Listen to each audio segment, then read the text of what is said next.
Greetings, everyone. This week's topic is texture, the next of our basic elements. Before I get into it, I'd like to add a couple of terms about melody from last time. You'll see them at the top of the list here.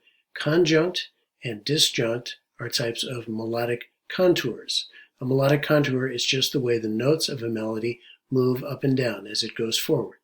If the notes are close together, like if you played a scale on an instrument or you sang a scale, that would be a conjunct contour, notes close together. If the notes jump around and they're farther apart, it would be disjunct. Most melodies will use a combination of these two things. So, moving on to texture. Here we are. The density of sound. I have the definitions of the four basic types here that you have seen in the description guide from the course documents folder, and an example of each of them.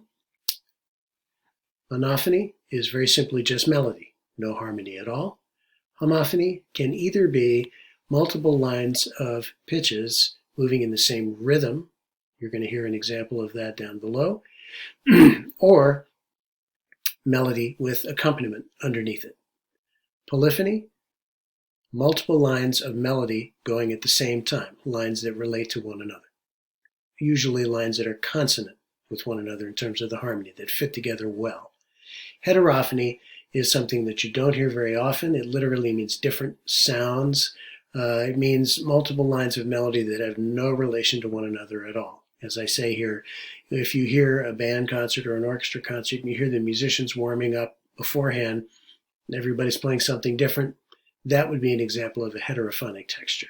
It's confusing enough in sound that most composers don't write music that way, but a few of them do.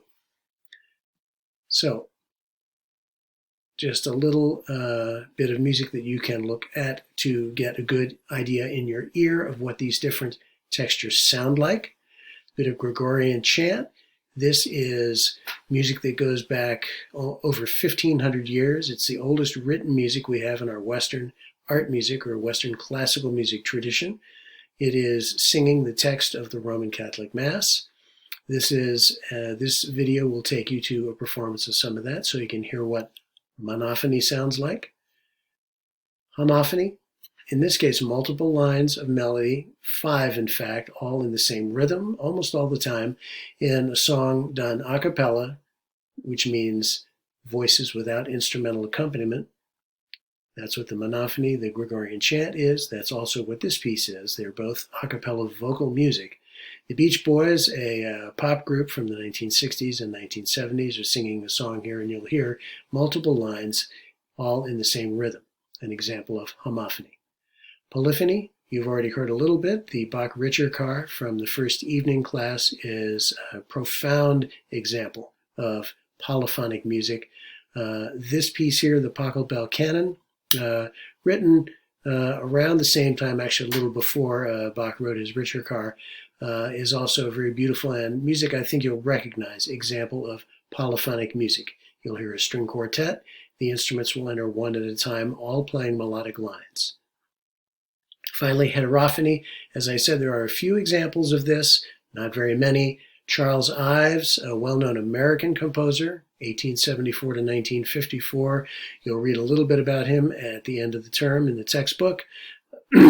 This piece of music uses heterophony. You'll hear a number of tunes that sound normal, but the way that he puts them together, they don't fit with one another at all. The music is very dissonant in terms of the harmony, people playing in different meters.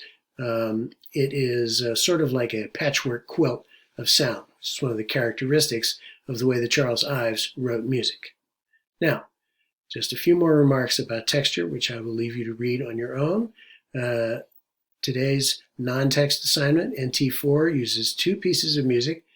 This beautiful piece by, as you can see, I'm just going to go with Palestrina for now. Goes back quite a ways, 450 years. This is music from the Roman Catholic Mass, but you'll hear that it's a different texture than the Gregorian chant that you listened to at first. Please take pains to read the description carefully. Listen to what I'd like you to listen for specifically. That's here. The second piece Very, very different sounding music. This is Dixieland Jazz. Louis Armstrong, a legendary jazz trumpet player, 1900 to 1976, I believe, fronting a quintet, an ensemble of 5 players. Here's information about that. And as always, what I would like you to do, listening to the music, doing the NT4, this week is chapter 4 of the text. Please follow along with that. It deals with American religious music. The deadline for NT4, as you can see, is 3 working days from now, Monday evening of next week, and as usual, a 1-week deadline for the text work relating to chapter 4. Thanks very much. Enjoy this music.